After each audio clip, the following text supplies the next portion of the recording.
강해 설교를 시작하는데, 여러분 오늘 예배 자리에 나오셔서 여러분을 제가 먼저 축복합니다. 진짜로 여러분 오늘 한 해 여러분들이 밟는 땅, 하는 일 가운데에 하나님께서 지경을 넓혀주시는 축복으로 함께 하시기를 간절히 바랍니다. 아무리 하나님이 지경을 많이 넓혀주셔도요, 그 일 하다가 환난이 있고 근심이 있으면 안 돼요. 여러분들이 하나님께서 넓혀주시는 그 지경에서 살면서 근심과 환난도 없도록 하나님이 도와주시기를 여러분을 축복합니다. 그리고 여러분들 늘 기도 제목을 가지고 하나님 앞에 간구하면서 올 1년을 사실 텐데요, 하나님께서 간구하는 기도 제목마다 여러분에게 가장 좋은 것으로 응답해 주시기를 간절히 축복합니다. 아멘. 우리 옆 사람 축복하겠어요. 사랑하는 자여 하세요. 이제 할 줄 알잖아요. 사랑하는 자여, 내 영혼이 잘된 같이 범사에 잘되고 강건하기를 내가 축복합니다. 아멘. 아멘. 축복한 대로 하나님께서 이루어 주실 줄 믿습니다. 오늘부터 이제 에베소서 강의를 시작하는데요, 어려워요. 좀 서신서들은 좀 어렵습니다. 저도 염려가 돼요. 이 어려운 부분을 어떻게 쉽게 여러분들과 함께 달려가야 될지 염려가 돼요. 그러나 이제 시작 한번 해보겠습니다. 여러분, 이 에베소서는 6장밖에 안 되니까요, 오늘 저녁에 가서 다 읽어버리세요. 에베소 6장 다 읽어버리세요. 금방 읽을 수 있어요. 저는 에베소서 이 설교 준비하면서도 3번 읽었어요. 3번. 이 개역 한글 성경으로 읽고, 아주 쉬운 성경으로 읽고, 또 다른 번역 성경으로 이렇게 읽으면서 3번을 읽었어요. 금방 읽어요. 여러분들도 오늘 밤에 가서 읽으세요. 금방 읽어져요. 다 읽고 주무시기 바랍니다. 아멘. 아멘 했어요. 이제 이거 다 안 읽고 자다가 이 불면증에 시달리시는 분들 그냥 잠에 빠지는데, 그러면 안 돼요. 다 읽고 잠이 쏟아지시기를 주의 이름으로 축복합니다. 아멘. 아멘.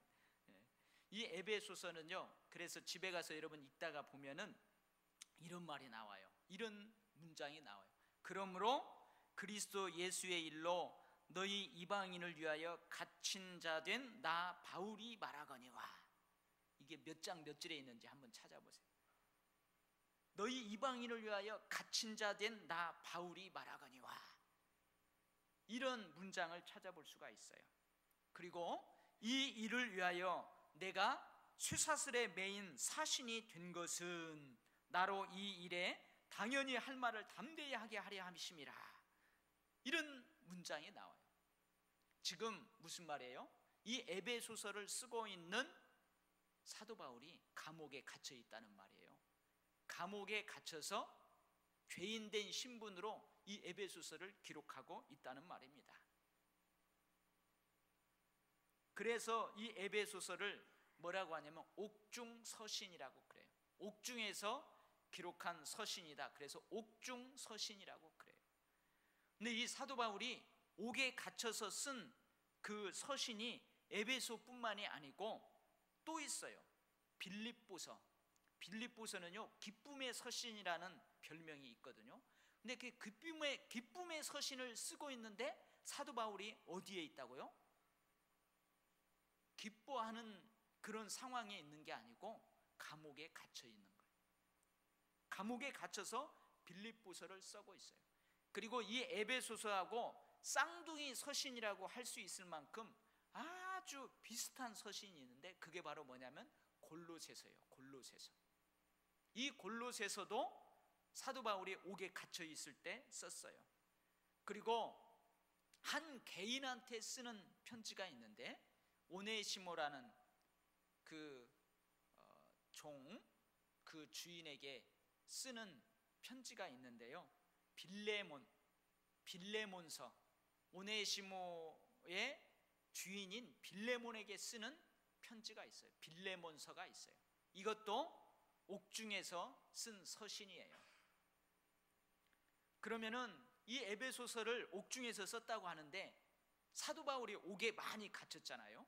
가이사라에서도 옥에 갇힌 적이 있고 예루살렘에서도 옥에 갇힌 적도 있고 에베소서에도 옥에 갇힌 적이 있어요. 아니 빌립보에서도 옥에 갇힌 적이 있어요. 빌립보 귀신 들린 여종을 고쳐주고 그 빌립보 감옥에도 갇힌 때가 있어요. 또 어디에서 옥에 갇혔어요? 로마에서 옥에 갇혔어요. 근데 로마에서는 옥중 생활을 하고 있지만 좀 자유스러웠었죠. 그래서 이 에베소서를 어느 감옥에서 썼느냐? 로마의 감옥에서 썼어요. 로마에서 이제 그 재판을 기다리면서 셋집에서 2년 동안 복음 사역을 하잖아요. 그때에 이 에베소서를 쓰게 되었습니다. 그래서 에베소서는요 옥중서신이라고 그래요. 옥중서신. 그리고 오늘 1절을 보세요. 하나님의 뜻으로 말미암아 그리스도 예수의 사도된 바울은 에베소에 있는 성도들과 그리스도 예수 안에 있는 신실한 자들에게 편지하노니, 이렇게 되어 있어요. 에베소에 있는 성도들, 그리스도 안에 있는 신실한 자들.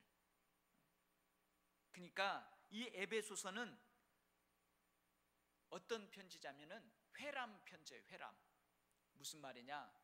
제가 이 서신서를 한번 이야기할 때에 그렇게 얘기했죠. 만약에 에베소 교회다 하면은 이 에베소라는 지역에 우뚝 대형 교회로 서 있는 에베소 교회를 이야기하는 게 아니에요. 만약에 우리 도일교회다 그러면은 이 도일이란 지역에 우리 도일교회가 우뚝 서 있잖아요. 그래서 도일교회라고 하잖아요. 그런 교회를 생각하면 안 된다는 거예요. 에베소 교회 하면은 에베소서라는 그 지역과 그 주변 도시에 있는 교회들, 그 교회들을 말하는 거예요. 에베소에 있는 성도들. 그래서 에베소에 있는 성도들을 이야기하는 거예요. 이 에베소서를 쓰고 있을 그 당시에는 이처럼 대형 교회가 없었어요. 로마가 기독교를 국교로 인정한 약 313년 이후에 대형 교회가 나타나게 돼요. 그 전에는 이렇게 몇천 명이 모여서 예배드릴 수 있는 이런 대형 교회가 없이 어떤 교회? 가정교회. 가정에서 모이는 거예요. 우리 집에서 모이면 그게 교회가 되는 거예요. 그러니까 에베소 교회가 에베소에 여러 개가 있을 수 있다는 거예요. 가정 단위로 여러 개가 있을 수 있다는 거예요. 그래서 3차 전도 여행 중에 사도 바울이 이 에베소에서 3년간 목회를 하잖아요. 그리고 3년간 목회를 하는 동안 그 에베소를 통하여서 소아시아의 에베소의 그 근처에 있는 지역들에게 교회들이 세워지게 되는 거예요. 그래서 이 에베소서는 에베소에 있는 교회들에게 돌려보면서 이 편지를 읽으라는 거예요. 이것을 회람한다고 그러죠. 회람서신. 그래서 에베소에 있는 황룡이라는 목사 집에서 예배드리는 그 가정교회에도 이 편지를 읽게 하고, 저기 우리 장로님네 집에서 예배드리는 가정교회, 거기에도 이 편지를 읽게 하고 돌려보면서 편지를 읽게 하라. 일종의 회람 편지라는 거예요. 그리고 이 에베소서는요, 이 바울 신학, 좀 어려운데 바울 신학의 주요 사상들이 아주 잘 기록되어 있대요. 기독론, 구원론, 교회론, 종말론, 이런 신학이 이 에베소의 짧은 6장 안에 잘 제시되어 있어요. 그래서 많은 신학자들이 이 에베소서를 뭐라고 다른 이름으로 부르냐면 바울 신학의 요약, 바울 서신에 대한 주석, 바울 작품의 면류관, 바울 사상의 왕관, 바울 사상의 진수, 기독교 신앙의 가장 권위 있는 대요약서.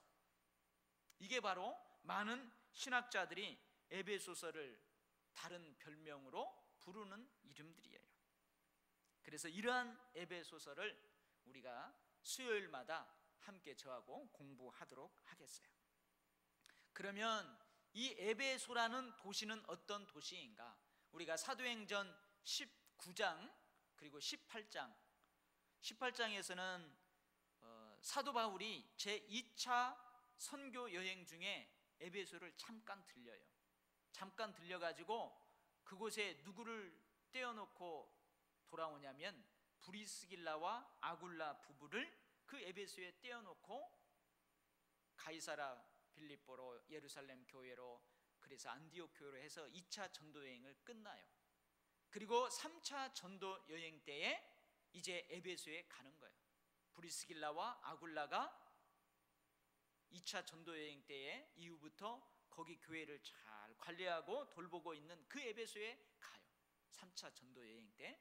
그래서 거기에서 3년간 사도 바울이 복음을 전합니다. 그게 바로 사도행전 19장의 내용이에요.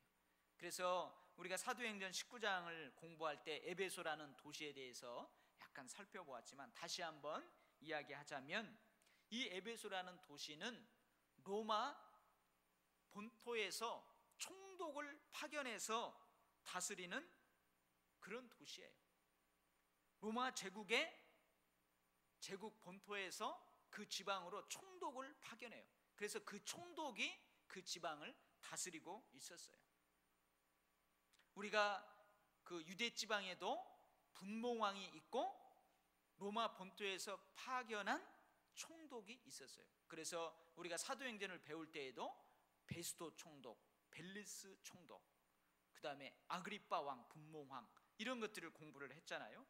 그래서 이 아시아주의 최대의 도시였어요. 물론 로마의 지배를 받고 있었지만 그래도 좀 자유가 주어져 있는 자유스러운 항구 도시였습니다. 그리고 우리 한반도가 이쪽에 우리 바다, 이 바다하고 이쪽 중국 내륙 그 육지를 연결해 주는 지정학적인 위치에 우리 한반도가 자리하고 있는 것처럼, 이 에베소도라는 도시도 이쪽에 에게해, 크게는 이 대해 지중해라는 그 해상과 해양과 이 안쪽 아시아라는, 소아시아라는 그 내륙을 이어주는 그러한 지정학적 위치에 위치하고 있었어요. 그러니까 해상 교통의 중심지이면서 소아시아 깊은 내륙으로 들어가는 육로의 중심지가 바로 이 에베소라는 도시였습니다. 그리고 이 에베소라는 도시는 이 에게해 지중해 바다를 바로 건너면 그리스도라는 반도, 즉 유럽이에요, 유럽. 그래서 유럽과 아시아를 연결하는 그 교차로의 역할을 하게 되었답니다. 여러분, 이러한 항구 도시는요, 상업과 종교와 문화의 교류가 활발하게 일어나는 도시예요. 그래서 이제 지금의 에베소서가 터키 지역에 있는데, 제가 2006년도에 이제 그 사도 바울의 선교 여행의 그 뒤를 따라서 쭉 가보았어요. 그래서 고대 에베소 도시를 다시 발굴해서 다 발굴해 놓았어요. 어마어마합니다. 어마어마해요. 그래서 이 에베소 도시는 이 지중해 동부 제3대 대제국의 도시 중에 하나였어요.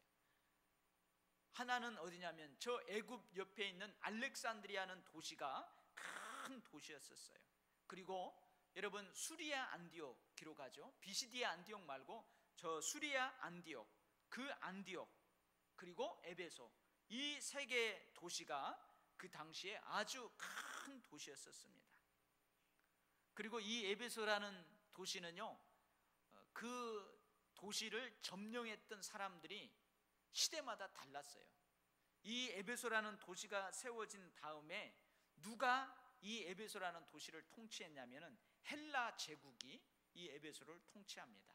그래서 이 헬라 제국이 에베소라는 도시를 통치하고 있을 때에 우리가 사도행전 19장에 보았던 것처럼 아데미 여인, 아데미의 여인상, 우상이 숭배가 그때부터 시작이 되었답니다. 그 다음에 헬라 제국이 이제 뒤로 물러나면서 페르시아 제국이 이 에베소를 지배하고, 그 다음에 페르시아가 제국이 뒤로 물러나면서 알렉산드리아가 이제 여기를 지배하고, 그 다음에 알렉산드리아 제국이 이제 쇠퇴하면서 누가? 로마 제국이 등장을 하면서 지금 사도 바울이 에베소서를 쓰고 있을 당시에는 이 에베소라는 도시가 로마의 지배를 당하고 있었어요. 로마가 통치를 하고 있었어요. 이 로마가 통치하고 있을 이 당시에 이 에베소라는 도시는요, 부유하고 인구가 많은 도시였답니다. 그리고 그 에베소 도시를 관통하는 아르카디아네라는 대리석으로 포장된 도로의 폭이 11m나 되는 그 도로가 그 에베소 도심을 뚫고 쫙 뻗쳐져 있었대요.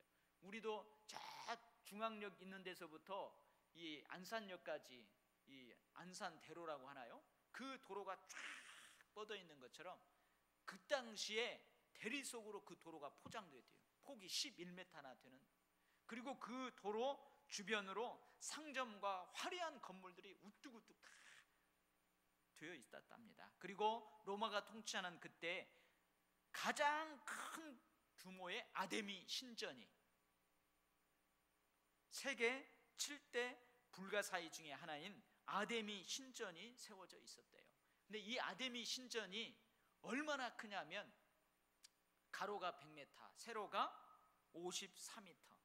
제가 평으로 따져보니까 1636평. 그리고 높이가 17m나 돼요. 우리 교회가 약 300평 조금 안 되거든요. 땅이 300평 조금 안 돼. 우리 교회의 몇 배냐? 약 6배나 되는 어마어마하게 큰 그 아데미 신전이 거기에 서 있었답니다. 그리고요, 그 아데미 신전이 세워져 있고 그 신전 앞들이 있었는데요, 앞들이 얼마나 넓었느냐, 한 번에 5만 명을 수용할 수 있는 그 뜰이 있었답니다.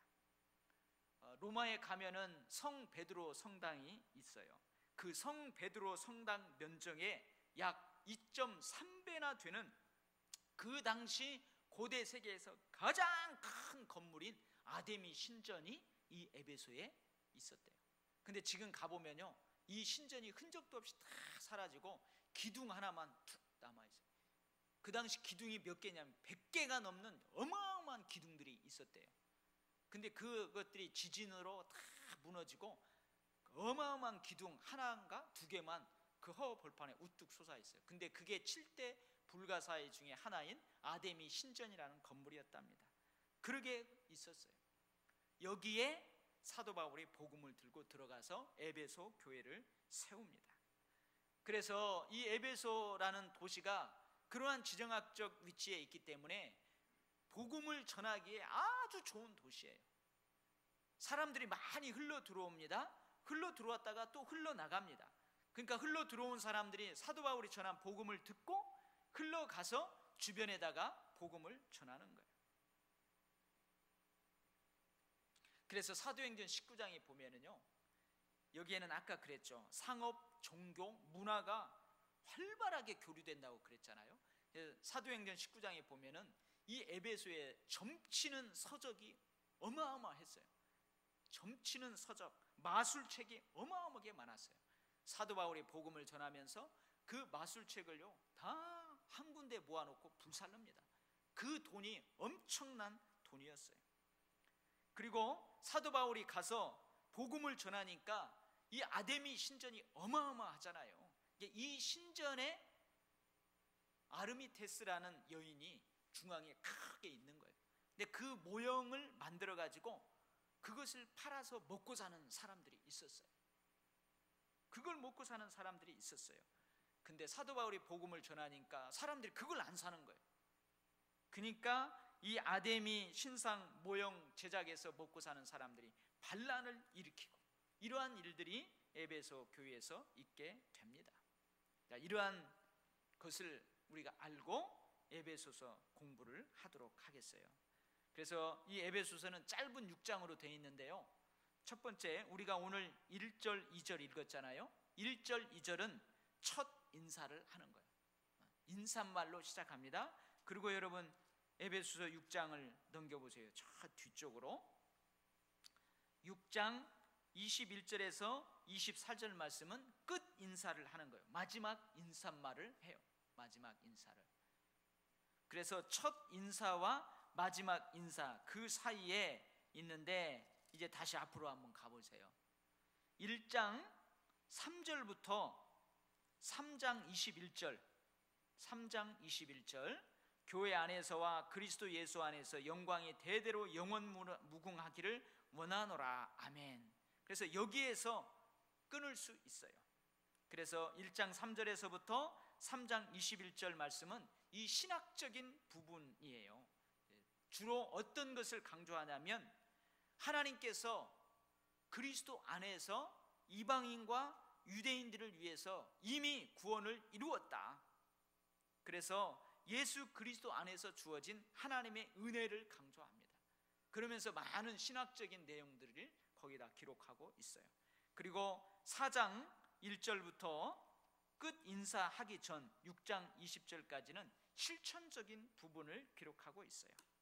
하나님께서 예수 그리스도 안에서 이루어진 그 구원을 성령을 통해서 우리가 계속 이루어가야 한다. 하나님의 역사를 강조하고 있어요. 성령 안에서 이루어지는 하나님의 역사, 그것을 강조하고 있습니다. 그러니까 이 부분은 실천적인 부분을 읽다가 보면은 이 에베소 교회도 상업과 종교와 여러 가지 문화의 교류를 통해서 에베소 교회도 자꾸 도전을 받게 되는 내용을 볼 수가 있어요. 혼합주의적인 거짓 가르침들이 에베소 교회에 침투하는 그런 것들을 엿볼 수가 있어요. 그래서 예수 그리스도는 인성과 신성을 가지고 있는데 예수 그리스도의 인성, 사람됨을 과소평가하는 가르침, 그리고 사도 바울이 전하는 이 복음보다는 그 당시 헬라 철학과 헬라 사상들, 그 학문들이 교회에 막 침투해 들어오는 거예요. 그리고 특별히 이 헬라 사상과 철학뿐만이 아니고 유대인들의 규례들이 있어요. 음식을 가려 먹어야 된다든지 어떤 날들을 소중히 여기고 하는 그런 것들, 이러한 것들이 교회 안에까지도 막 침투해 들어오는 거예요. 그리고 천사를 숭배하고 이러한 것들이 막 다 짬뽕이 되는 거예요. 사도 바울이 전하는 복음과 여러 가지 주어지는 문화와 타 종교들이 막 섞어져 있는 거예요. 그래서 이 부분을 읽다가 보면은 이런 기록이 나와요. 사람의 괴술과 간사한 유혹에 빠져 모든 교훈의 풍주에 밀려 요동치 말라, 이렇게 되어 있어요. 그래서 이 에베소 교회도 이러한 혼합주의적인 세속 종교와 세속적인 학문들의 위협을 받고 있다는 사실을 알 수가 있어요.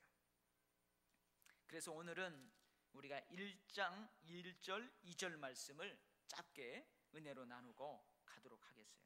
오늘 1장 1절을 다 같이 한번 읽어봐요. 시작.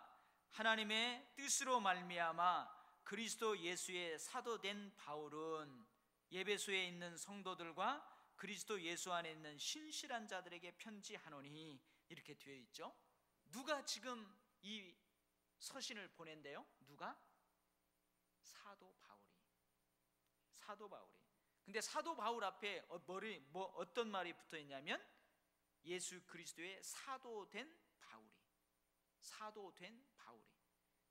그 앞에 보면 뭐에? 하나님의 뜻으로 말미암아 예수 그리스도의 사도된 바울이, 이렇게 기록을 하고 있습니다. 근데 이 서두에 편지를 보내는 사도 바울을 하나님의 뜻으로 말미암아 예수 그리스도의 사도된 바울이, 이렇게 한 서신이 또 있어요. 고린도 후서, 골로새서, 그 서신을 보면 똑같이 그렇게 언급을 하고 있습니다. 그래서요, 오늘 보면은 사도 바울이 사도가 되었다는 거예요. 근데 원래 사도는요, 엄밀히 이야기하면은 예수님의 12제자만이 사도인 거예요. 12제자만이 사도예요. 주님께서 친히 불러서 주님 세례 요한에서부터 주님이 승천하기까지 예수님과 함께 동역했던 사람, 그 사람 12제자만이 사도인 거예요. 그리고 예수님의 부활을 목격한 12제자만이 사도예요. 엄밀히 말하면은 사도 바울은 사도가 아니죠. 근데 넓은 의미에서 사도라는 말은 뭐냐면은 하나님의 부름을 받아서 하나님의 보냄을 받았다, 그런 넓은 의미가 있어요. 그래서 사도 바울 같은 경우는 특별하게 다메섹 도상에서 부활하신 주님을 만나서 그 주님이 부르시고 주님이 보내셔는, 그래서 특별하게 사도 바울은 특별한 사도예요. 그리고 나중에 성경을 읽다 보면은 바나바도 실라도 주의 형제 야고보도 사도라는 칭호를 받게 됩니다. 이제 넓은 의미로 하나님의 부르심을 받아서 하나님의 보내심을 받았다, 이런 사람들을 사도라고 칭하게 되는 것이죠.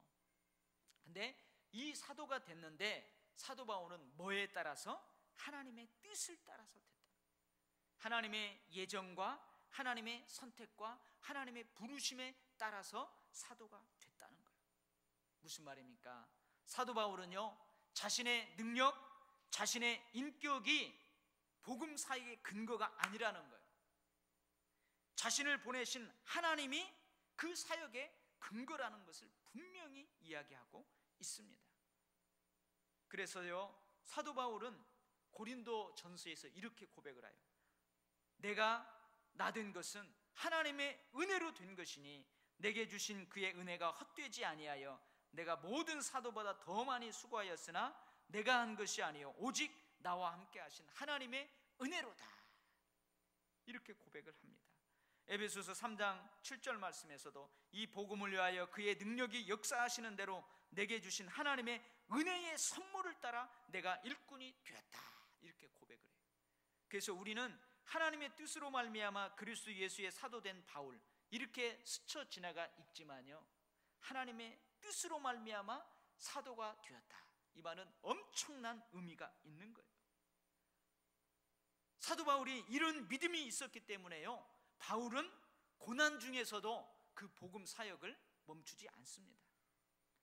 아무리 목숨에 위협이 오는 역경과 환난과 박해가 오더라도 그 복음 사역을 멈추지 않아요.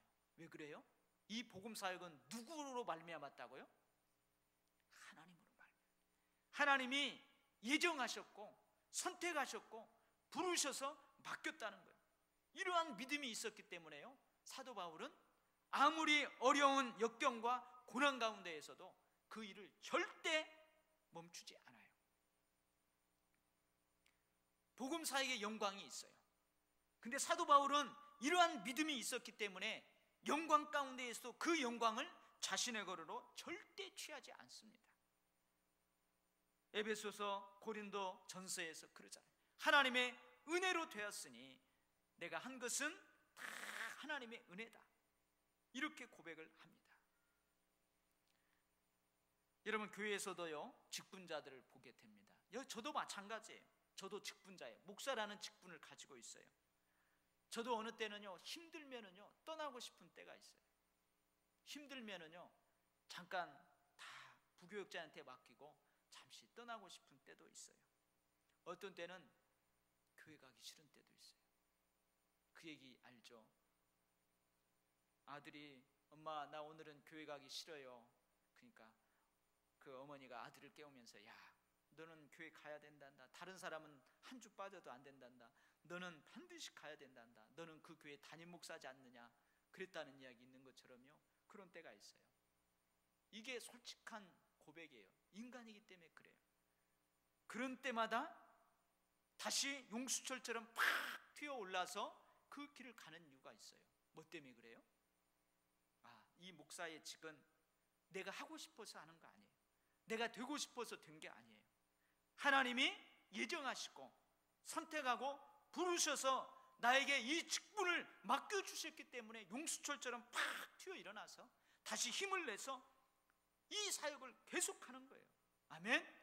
여러분들에게 이런 믿음이 있습니까? 있어요, 여러분들? 여러분들에게 권사의 직을, 집사의 직을, 안수집사의 직을, 서리집사의 직을 인간 황룡, 인간인 장로들이 모여서 당회에서 임명했다, 이런 믿음이 아니고 그 배후에 하나님이 예정하시고 선택하고 부르셔서 이 직분을 맡기셨다, 이런 믿음이 여러분에게 있냐고요? 있어요? 있으면 아멘 하세요. 아멘? 아멘? 이런 믿음이 있어야 돼요.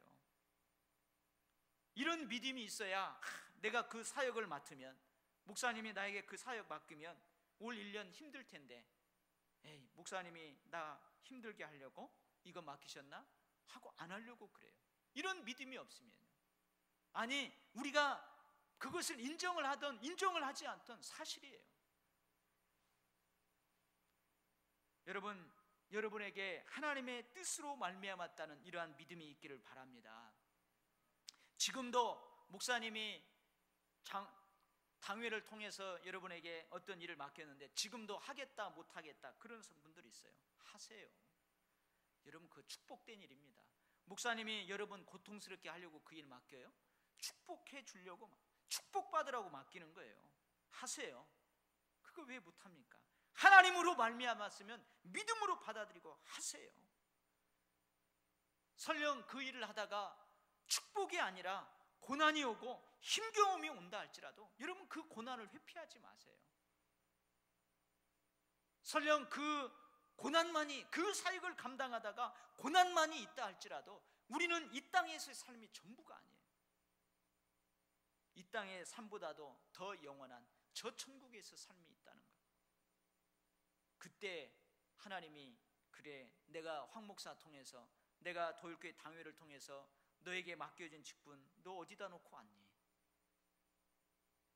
영광은, 축복은 다 취하고 너에게 맡겨진 고난의 십자가는 어디에다 버려두고 왔니? 주기철 목사, 그래서 그 목사님이 그 순교의 십자가를 받아들였잖아요. 여러분, 여러분의 직분은 하나님의 뜻으로 말미암아 된 줄 믿습니다. 고난이 온다 할지라도 회피하지 마시기 바랍니다. 혹 그 직분을 감당하다 영광이 온다 할지라도 그 영광은 내가 취할 거 아니에요.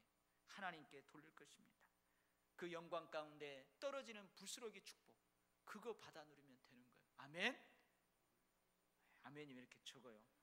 여러분들이 올 한 해 제 주일 설교 말씀도, 가르침의 사역 말씀도 이제 알곡을, 보석들을 추려내는 그러한 메시지들이 많이 선포될 거예요. 여러분, 은혜를 선포하고 감격적인 축복만을 선포하면은요 누가 진짜인지 몰라요. 근데요 이제 채로 걸르는 거예요. 한번 고난의 현장으로도 밀어넣어보고 헌신의 현장에도 밀어넣어보고, 그래서 진짜 알곡 신앙들을 걸러보는 거예요. 우리 교회를 거꾸로 확 뒤집어서 막 흔들어도 우리 교회의 뿌리를 받고 믿음을 받고 절대 떨어지지 않을 그 사람들을 골라내는 거예요. 그 충성되고 헌신된 신실한 일꾼들과 제가 일할 겁니다. 이제 그런 사람들을 내가 축복하면서 일할 거예요. 그리고 우리 도율교회 하나님께서 그러한 일꾼들을 많게 하실 줄 믿습니다. 수년 내에 부흥케 하실 줄 믿습니다. 그 사람들과 함께 힘들고 어려운 사역, 기쁘고 즐거운 사역 함께 하면서 축복을 누리게 될 줄 믿습니다. 여러분들, 목사님이 뭘 맡겨두든지, 교회에서 뭘 맡겨두든지, 이것은 하나님의 뜻으로 말미암았다 생각하시고 충성하십시오. 그러면은 분명히 거기에 대한 하나님의 기억하심이 있을 줄 믿습니다. 두 번째는요, 편지의 수신자들이에요. 에베소에 있는 성도들, 그리스도 예수 안에 있는 신실한 자들. 오늘 보면 성도들이라고 하잖아요. 성도들. 어떤 분은요 성도들이라는 단어를 못마땅해 하는 분들이 있어요. 도율교회 성도 여러분 이렇게 하지 말라는 거예요. 신도 여러분 그러라는 거예요. 여러분, 신도와 성도의 차이가 뭘까요? 신도와 성도의 차이가 뭐예요? 신도는 그냥 예수 믿는 사람들이에요. 그런 의미가 강해요. 그냥 예수 믿고 신앙생활 하는 사람들이에요. 근데 성도라는 말은 뭐예요? 뭐가 강조되는 거냐? 세상과 분리된 사람들, 세상과 구별된 사람들. 왜? 하나님이 하나님을 위해서 살아가라고 세상 사람들과 구별해 놓은 사람들. 이 의미가 강해요. 신도들, 성도들 동일한 의미가 있지만 어떤 것을 더 강조하느냐, 그 차이가 있을 뿐이에요. 근데 오늘 보면 성도들이라고 그랬어요. 무슨 말이에요? 그냥 왔다리 갔다리 하는 게 아니에요. 하나님이 하나님을 위해서 쓰시려고 미리 손을 내서 그 손을 붙잡아 주셨다는 거예요. 그래서 여러분 1장을 쭉 읽다가 보면은요, 오늘 저녁에 가서 읽어보세요. 예정했다는 말, 선택했다는 말, 이런 말들이 쫙 나와요. 에베소에 쭉 보면 나와요. 그리고 신실한 자들은 누구냐? 신실한 자는 누구냐? 하나님의 은혜를 받았어요. 십자가의 은혜를 통하여서 성도가 되었어요. 하나님의 전적인 은혜를 통해서 성도가 되었어요. 하나님의 자녀가 되었어요. 천국의 백성이 되었어요. 그 하나님께 대하여, 그리스도께 대하여 신뢰와 충성으로 삶을 살아가는 그런 사람들을 비유하는 표현입니다. 에베소에 많은 유혹들이 있습니다. 사도 바울이 전한 복음 외에 다른 이방 우상들이 드글드글해요. 다른 학문들이 이 복음을 자꾸 갉아먹어요. 향락의 도시예요. 부유한 도시예요. 그 도시에서 그들과는 다르게 그리스도인으로서 빛과 소금으로 살아가는 에베소에 있는 성도들에게 그 은혜의 신뢰와 충성을 겸비하고 그렇게 삶을 살아가는 신실한 자들에게 편지를 한다는 내용이에요. 여러분, 저는 이 수신자들의 호칭을 통해서 지금 그리스도인으로 살아가고 있는 우리 애들의 정체성을 한번 생각해 봅니다. 우리는 하나님의 은혜를 받은 자들입니다. 믿습니까? 우리는 이미 하나님의 축복을 받은 자들이에요. 저 십자가의 구속의 역사를 통해서, 십자가의 보혈을 통해서 우리는 이미 하나님의 자녀가 된 권세를 가진 자들이에요. 이게 바로 우리들의 정체성이에요. 누가 뭐라고 해도 우리는 축복받은 자들이에요. 누가 뭐라고 해도 우리는 하늘의 시민권자들이에요. 하나님 나라의 시민권자들이에요. 여러분, 이런 정체성을 잊어버리면 안 돼요. 제가 언젠가 한번 그랬죠. 여기 10,000원짜리 돈을 내가지고 여러분들 빳빳한 이 10,000원짜리 돈 가지실래요? 그러니까 다 갖는다고 그랬어요. 10,000원짜리를 제가 막 꾸깃꾸깃 해가지고 막 발로 밟았어요. 발로 밟고 더럽혀진 다음에 그래도 이 10,000원짜리 가지실래요? 그러니까 여러분 다 손들었잖아요. 마찬가지. 이 땅에 살아가면서 우리가 좀 구겨지고 더럽혀지더라도 우리는 여전히 축복받은 사람들이에요. 이게 바로 우리의 정체성입니다. 이 정체성을 잊고 살아가면 안 된다는 거예요.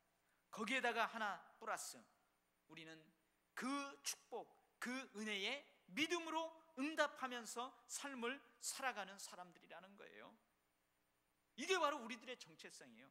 그래서요, 어떤 사람들은 교회를, 이 성도들의 신앙 공동체를요, 뭐에 비유하는 줄 아세요? 군함에 비교를 해요. 군함 중에서도 항공모함으로 비유를 해요. 여러분, 뱃놀이하는 배가 있어요. 뱃놀이하는 배가 있죠. 여러분, 놀이공원 같은 데 가보세요. 가보면은 그 인공 호수가 있고 거기에서 엄마 아빠 여인들이 그 오리 배를 타고 그냥 슬렁슬렁 이야기하면서 이렇게 뱃놀이 하는 게 있어요. 유람선이 있어요. 근데 교회는요, 유람선이 아니라는 거예요. 뱃놀이 하는 그런 그 오리 배가 아니라는 거예요. 군함이라는 거예요. 항공모함이라는 거예요. 하나님의 은혜와 축복을 받은 사람들이 이 땅에 영적 전투를 통해서 아직 하나님의 은혜를, 축복을 모르고 있는 사람들에게 복음을 전하라는 하나님의 위대한 명령, 위대한 계명을 위해서 영적 전투를 치르는 군함이라는 거예요. 교회가, 우리 교회가 그런 군함이라는 거예요. 여러분, 이게 바로 우리의 정체성입니다. 이러한 정체성이에요. 여러분들에게도 이러한 정체성의 확고함이 있기를 축복합니다. 이제 세 번째요, 2절 말씀인데 2절 같이 한번 읽어봐요. 시작. 하나님 우리 아버지와 주 예수 그리스도로부터 은혜와 평강이 너희에게 있을지어다. 은혜와 평강이 너희에게 있을지어다. 이 말은요, 이 초대교회 때에 서로 만나면은 축복했답니다. 그러니까 우리가 만나면은 아침 아이고 어떻게 식사는 하셨어요? 어떻게 잘 지내요?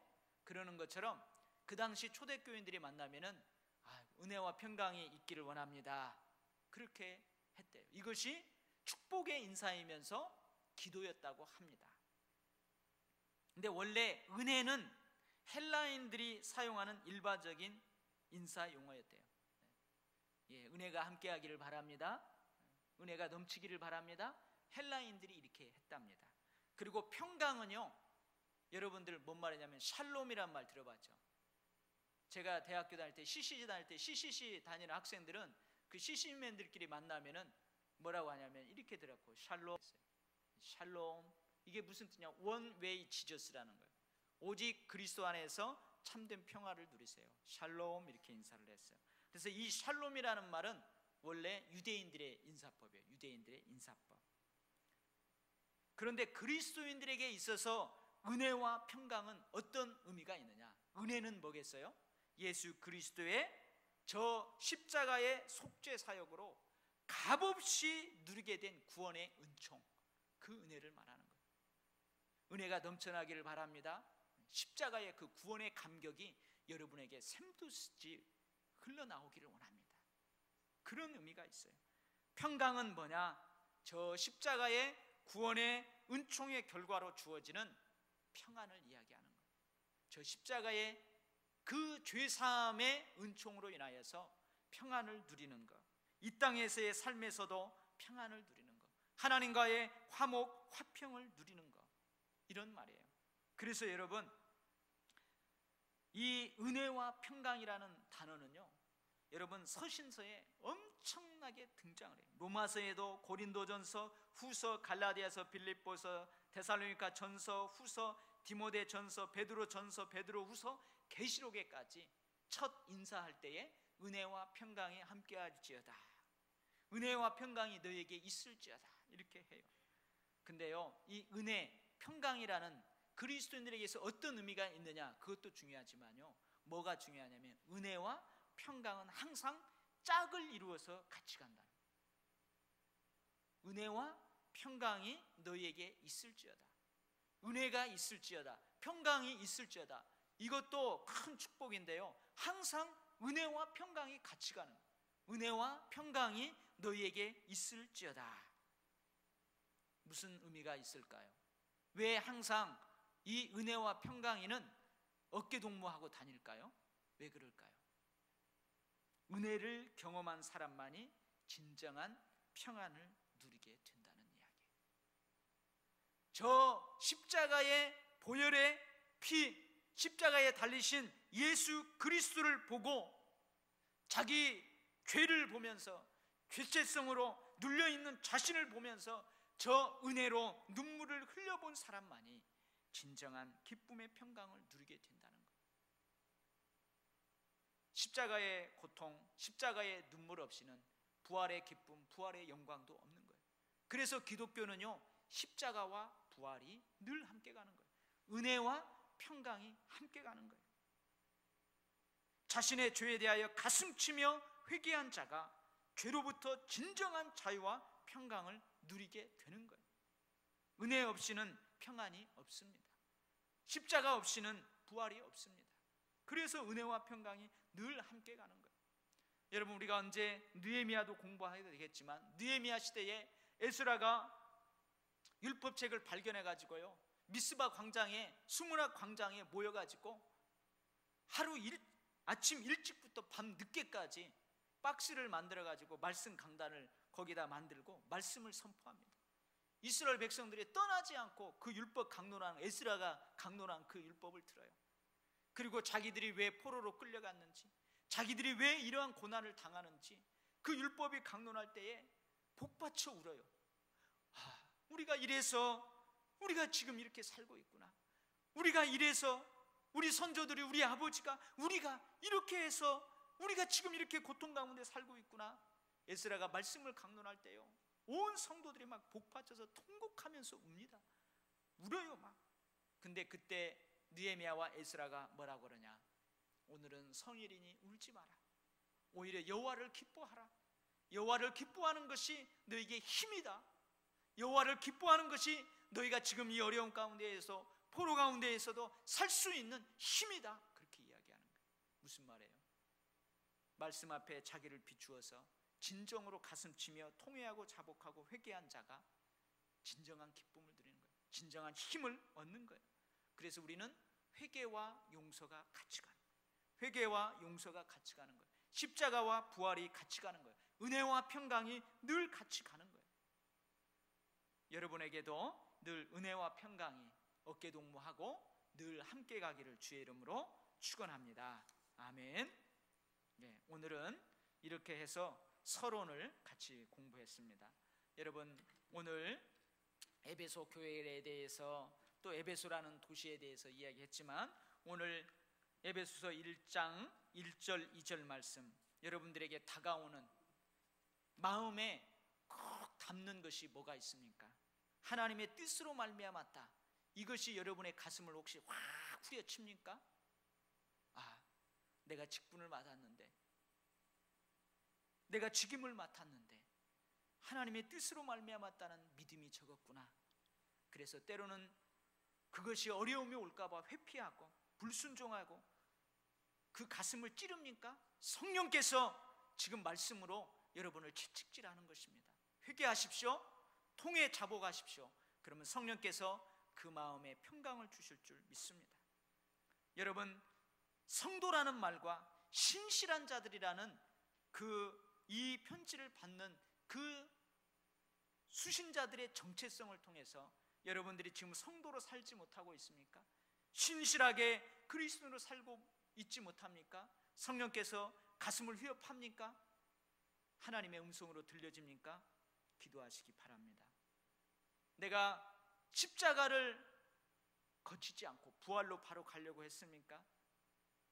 은혜 없이 평강으로 가려고 했습니까? 두 가지를 다 구하시기 바랍니다. 이 시간 우리 주여 세 번 부르짖고 이 말씀, 여러분 힘들고 어려울지라도 이 말씀을 대면하십시오. 아멘으로, 하나님의 음성으로 들으십시오. 그리고 여러분의 삶을 이 말씀에 조명시켜 보십시오. 그리고 회개할 것 있으면 하나님 앞에 다 내어놓으십시오. 그리고 마음으로 내적으로 회개했다면 여러분의 삶에서 바꾸십시오. 불순종이 있다면 순종으로 바뀌고, 열심히 충성하고 헌신하는 그런 삶이었다면 더 하나님 뜨겁게 사랑하고 더 하나님 축복의 깊은 자리로 나아가시기 바랍니다. 우리 주여 세 번